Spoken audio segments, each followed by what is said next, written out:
Of all the mass media in the Philippines, radio commands the widest subscription.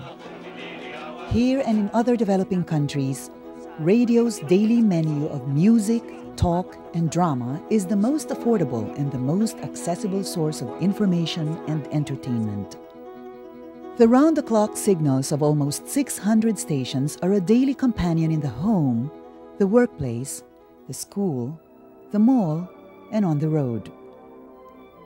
With its ubiquity and accessibility, radio provides the connection between the diverse communities that comprise the Filipino nation.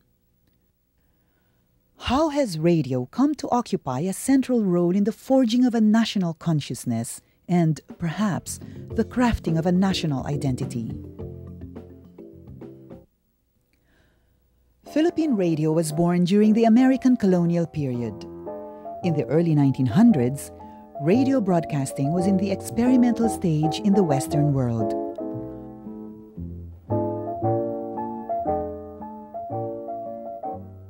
By the time it came to Manila in the 1920s, it had developed into a commercial enterprise.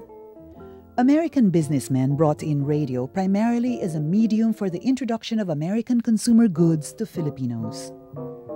The first radio broadcast experiment in the Philippines is believed to have been conducted by an American woman, Mrs. Redgrave, in early 1922 from Nichols Airfield with a 5-watt transmitter.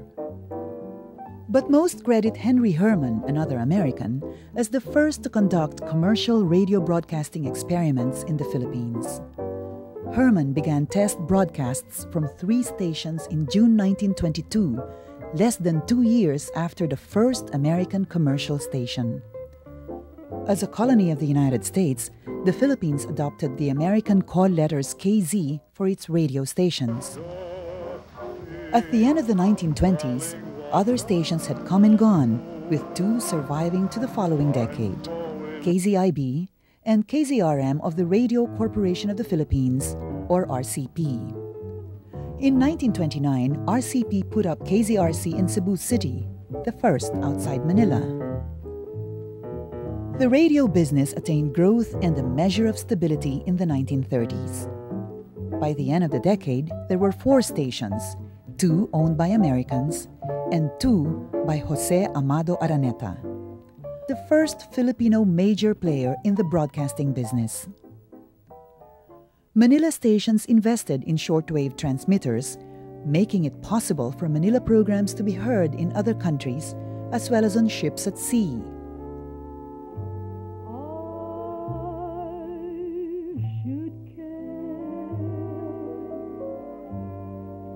I should go round weeping. From the 1920s to the 1930s, radio became the new medium for advertising imported as well as local consumer products, making radio a lucrative business. Radio programming in the 1930s was undoubtedly an effective means of importing America into the Philippines. Programming was mostly entertainment, music, the lively banter of MCs, and short newscasts, all patterned after American programming of the period. Americans were the first radio managers and performers, setting the format, tone, and technical quality of programming. American English filled the air, spiced with the American sense of humor. However, expressions of the local culture were soon heard on the air. At first, Filipino singers and musicians performed American music live on air to complement recorded music from the United States. It was customary to imitate the voice timbre and style of American singers, and contests were held to pick the best imitators. In the mid-1930s, kundimans and Filipino folk songs began to be heard. Before the decade of the 1930s was over, 3 of the 4 commercial stations aired several Filipino language programs. While many of the radio stars were Americans, more Filipinos and Filipino mestizos attained celebrity status.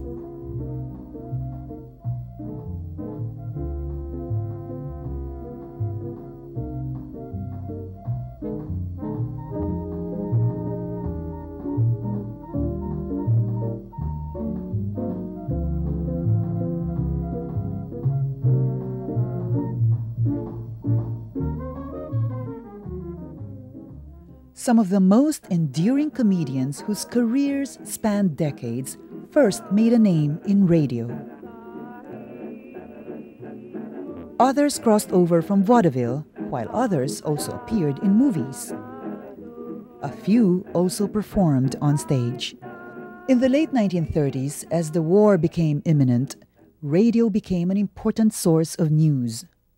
The colonial government opened its own radio station, KZND. On December 8, 1941, Japan bombed Pearl Harbor and, within a few hours, the Philippines. The war had come to the Philippines, and radio became an ideological battleground between the Filipino-American resistance and the Japanese invaders. The American High Commissioner in the Philippines instructed KZRH manager Bert Silen to help coordinate war information. As the Japanese aggressively advanced towards Manila, the United States Armed Forces in the Far East, or the USAFE, retreated to Bataan and Corregidor. Before they left, the USAFE blew up private and commercial radio equipment to render them useless to the Japanese. However, at KZRH, Silen instructed his chief technician, Simeon Cheng, to save and bring to Corregidor a shortwave transmitter and other radio equipment. In Corregidor, Cheng and military radio engineers installed a makeshift radio station which started operation on January 5, 1942. General Douglas MacArthur christened the station the Voice of Freedom. When the Japanese entered Manila on January 2, 1942, their propaganda corps found KZRH equipment in the Hickok building and transmitting equipment at the Hayalay.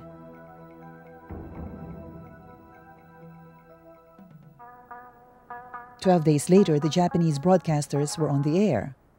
Relay stations were established outside the capital, including those in Cebu, Davao, and Iloilo. A distinctive feature of the Japanese-controlled radio was a 15-minute calisthenics program called Radio Taiso.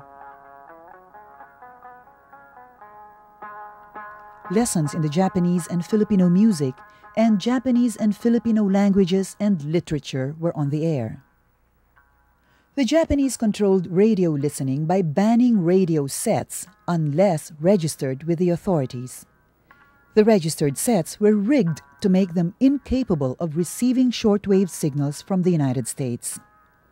The measures were supposed to protect the Filipinos from enemy broadcasts, which the Japanese saw as deadlier than enemy bombs. Meanwhile, the Filipino-American resistance ran underground radio stations. Until late April 1942, the Voice of Freedom fought a propaganda duel with the Japanese-controlled Manila radio.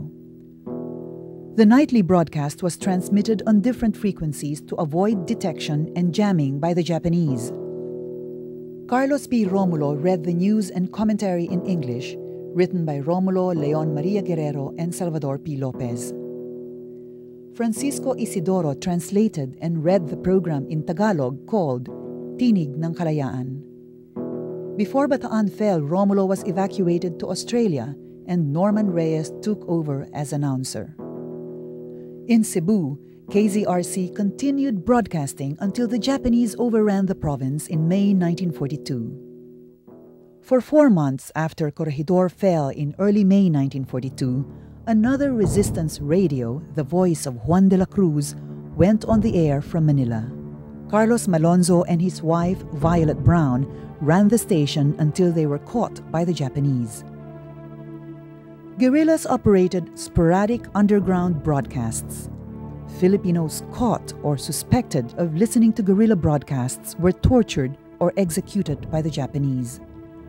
Mere possession of a shortwave radio was punishable by death. In spite of this, Filipinos defied the restriction. Less than half of the estimated 80,000 sets were registered.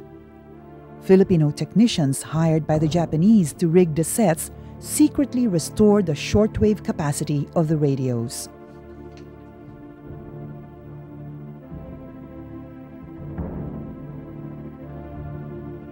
Many were able to listen to broadcasts from San Francisco and Australia. On October 20, 1944, MacArthur landed on Leyte and put the Voice of Freedom back on the air. 5 months later, the station was moved to Manila and turned over to the restored Philippine Commonwealth government. In 1947, an independent Philippine Republic proposed to the International Telecommunications Union, or ITU, to change the call letters of Philippine Radio to PI for Philippine Islands. The ITU rejected the proposal but gave the Philippines the call letter D, which until then was used exclusively by Germany and which stood for Deutschland, Germany's name in the German language. Post-war Philippine radio, however, changed more than its call letters. Philippine broadcasting today is partly a reaction to the war experience. While both the Americans and the Japanese used radio for propaganda, Filipinos perceived the two differently. The people compared the lively programming of pre-war radio, which was perceived to be free and credible, and the more overtly controlled radio during the war. In the battle for Filipino consciousness, the Americans won. Philippine radio grew tremendously in the 3 decades after the war. The first commercial stations to open were KZRH and KZPI. On July 4, 1946, the two stations, as well as government station KZFM, covered live the inauguration at the Luneta Park of the Second Philippine Republic. Then the stations opened sister stations, initiating the post-war growth of radio in the country, mostly backed by families in big business and newspaper interests such as the Elizaldes, the Sorianos, the Roseses, and the Lopezes. The radio industry expanded rapidly to the provinces, first in Cebu. In Mindanao, new stations opened in 1949 and grew into nationwide networks. The late 1940s and the 1950s saw the emergence of religious and educational non-commercial radio.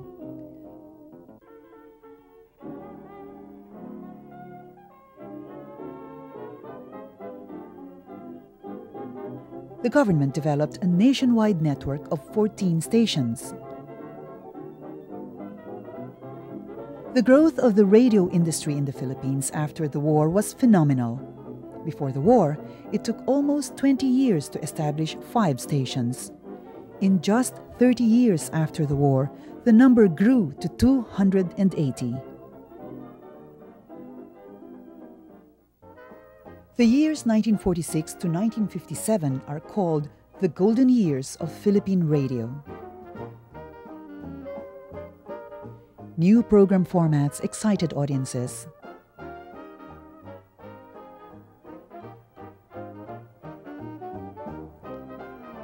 Recorded music became the standard as the recording industry grew.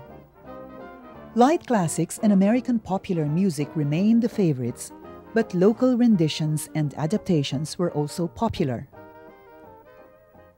Soap operas began in 1949. Aimed at housewives, radio dramas were sponsored by soap companies, hence the name soap opera. Huh? Bakit? Dahil yung Christmas composition mong yan. Maganda. Quiz and children's programs, talk shows, the poetical joust called Balagtasan, and the ever-popular amateur singing contests delighted audiences. In 1968, ABS-CBN's DZAQ Radio Patrol became the first 24-hour news and public affairs station. It was so successful that other stations adopted the same format, such as the DZHP Vigilantes and DZXL. Commentary on current events gained a following. The language of broadcasting changed. There were Tagalog programs before the war, but English was the dominant language. This trend was reversed in the 1950s. Provincial radio also broke the dominance of English as well as Tagalog. nga muhilak. Ayaw kahubog sa kalampusan. But like the comics magazine and films, Manila-based radio stations spread the Tagalog language through news, drama, and music. The increase in the number of radio stations introduced new radio personalities.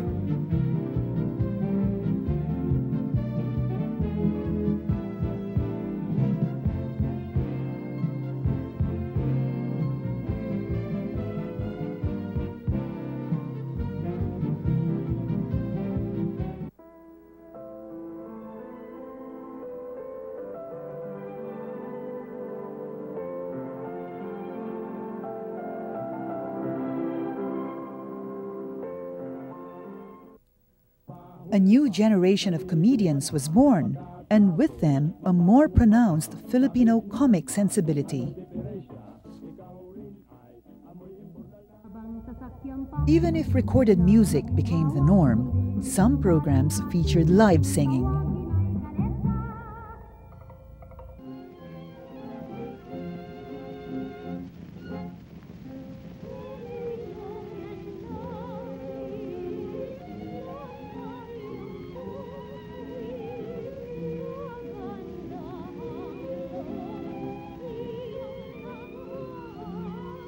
In provincial stations, stars were also made, with some attaining national popularity.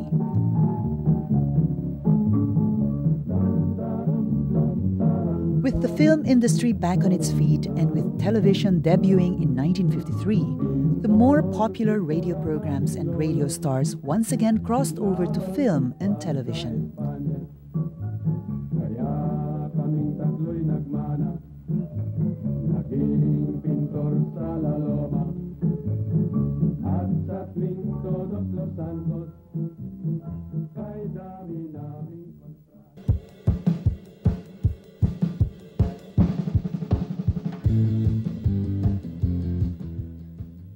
For the first time, some radio personalities ventured into politics.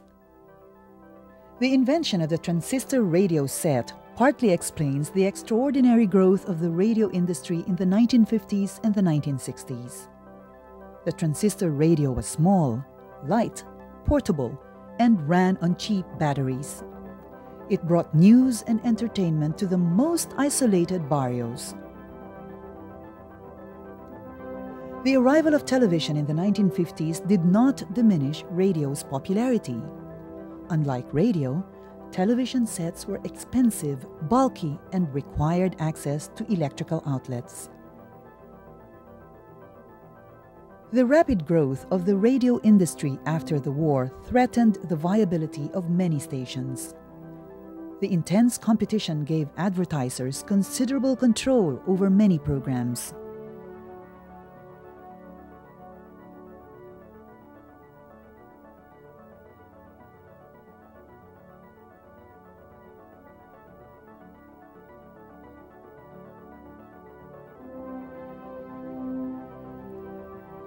Unethical practices compounded the lack of professional training among many broadcasters. Some game shows were rigged, and payola, or under-the-table payoff for playing music supplied by recording companies, was rampant.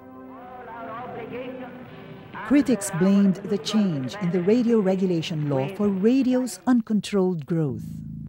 First, the President of the Philippines took over the power to grant franchises, and then Congress.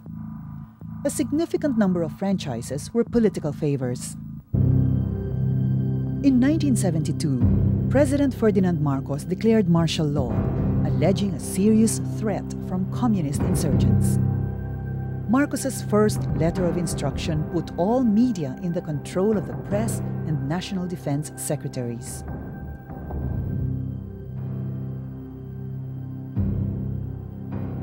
Then, Marcos' crony Roberto Benedicto and Marcos's brother-in-law Benjamin Romualdez built the largest radio-television networks in Philippine history. In 1973, broadcast operators organized the Kapisanan ng mga Broadcaster ng Pilipinas, the KBP, supposedly a self-regulatory organization of broadcasters, but controlled tightly by the government through the Broadcast Media Council, the BMC. On the other hand, Marcos made it unconstitutional for foreigners to own and operate the media, effectively Filipinizing ownership of Philippine media for the first time. To many, the change was revolutionary. To address charges of over-commercialization, the BMC imposed a limit of 13 minutes of advertising per clock hour. The military reviewed drama scripts, forcing a departure from the previous practice of writing the scripts just minutes before going on the air. It was undisguised censorship, but its unintended effect was the professionalization of drama script writing and the elevation of the status of the scriptwriter. At nagtago sa kanila? Sama naming dalawa. Dati nang wasak, hindi ba? Hindi ba? Dahil pinakasalan mo siya kahit wala kang gusto sa kanya. Kasalanan niya lahat. Huwag mo sisihin ang ating meron ako. Perhaps the biggest positive impact of KBP-BMC control was on the growth of the local recording industry. Stations were required to play original Filipino music, or OPM. Local composers, singers, and musicians enjoyed unprecedented exposure on radio, challenging the dominance of foreign music. In spite of these, broadcasters and audiences resented government control. As in the Japanese period, suppression produced a heightened consciousness. Once again, the people longed for the lively, irreverent, and liberal radio programming before martial law. This consciousness would very soon lead to the forging of protest radio. In 1983, soldiers assassinated Marcos' rival Benigno Aquino upon his return from exile in the United States. Many in the press were so outraged that the floodgates of press freedom burst open. Newspapers and magazines critical of the dictatorship began rolling off the presses.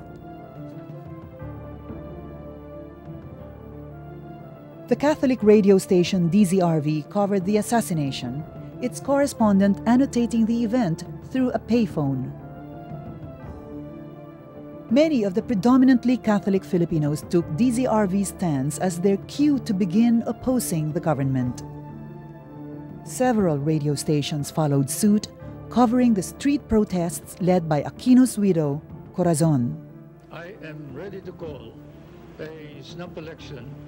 In late 1985, Marcos called a snap election for the presidency in reaction to foreign criticism of his regime. The opposition organized a ticket and fielded Corazon Aquino.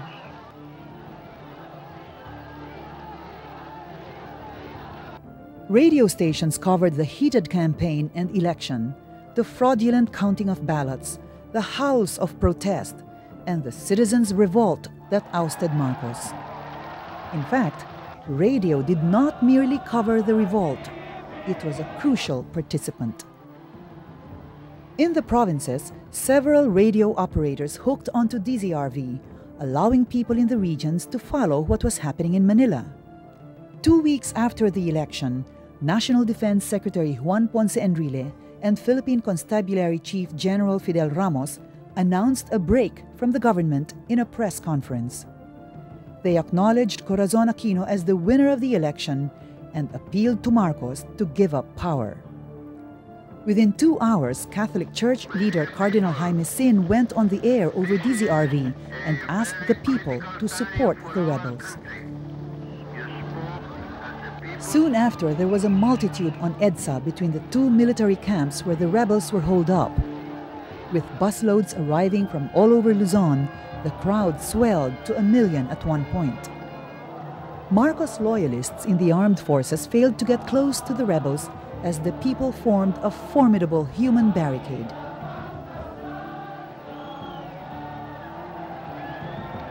On DZRV, broadcaster June Keithley alerted the rebels about government troop movements and appealed to Marcos loyalists to switch their loyalty.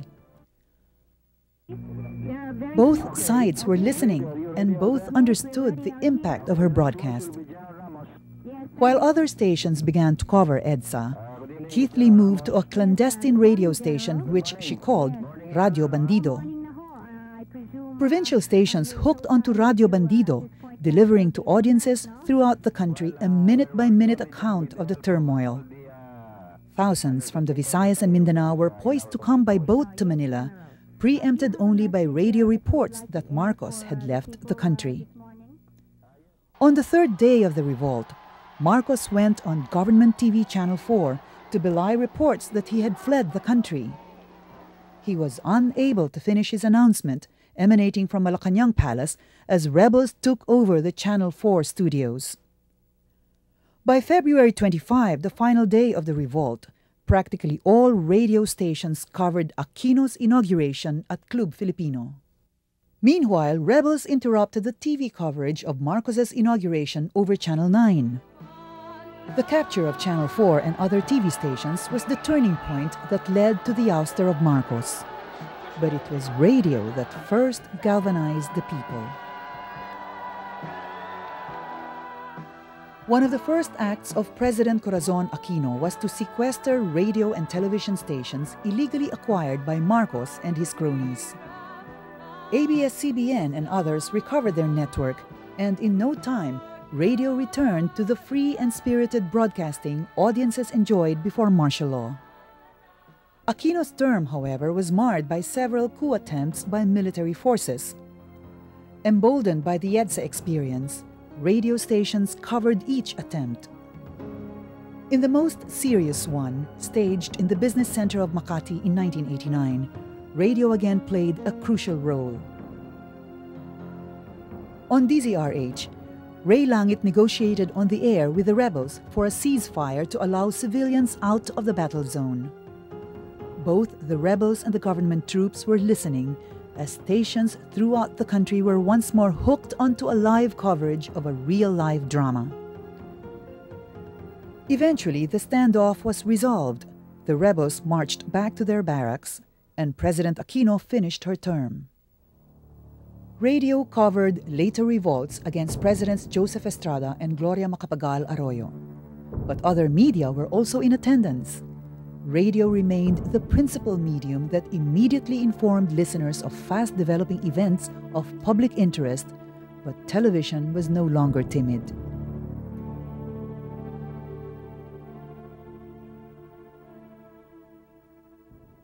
Philippine radio has brought into the 21st century some of its problems in the past. Commercialism is still an issue as broadcasting continues to survive on advertising.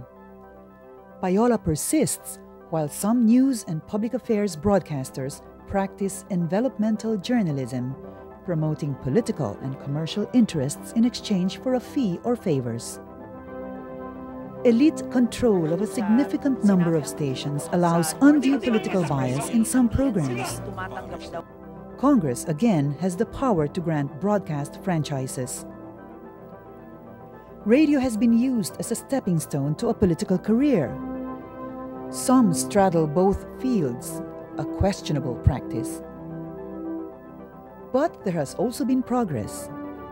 Long dominated by men, particularly news and public affairs, radio today has a significant number of women broadcasters commenting on the traditionally male subjects of politics and foreign relations. New technologies are changing radio programming. More portable and inexpensive equipment has increased the amount of live news coverage, allowing listeners to participate in the daily discussion of a range of issues that grip the nation.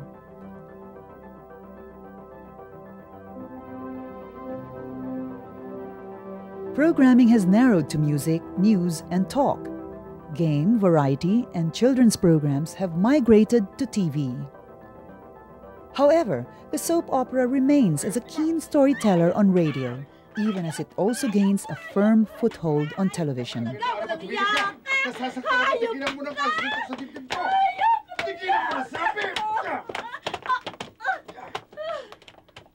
Exposure of OPM has waned, but contemporary Filipino music keeps a strong presence on the air. The history of Philippine radio reflects the struggle of Filipinos in the 20th century.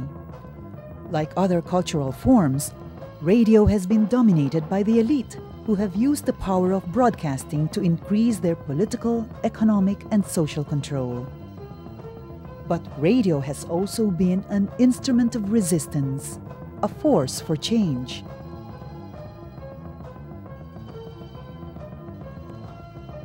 As the major source of public information, radio interprets and transmits contemporary history. As the principal entertainer of the people, radio expresses the values and sentiments of Filipinos. As the people's most widely shared medium of mass communication, radio provides Filipino audiences a sense of nation.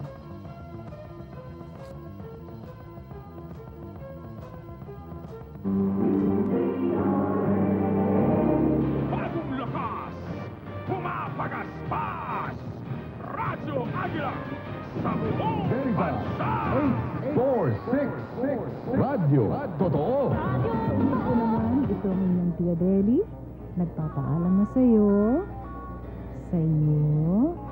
at higit sa lahat, sa iyo.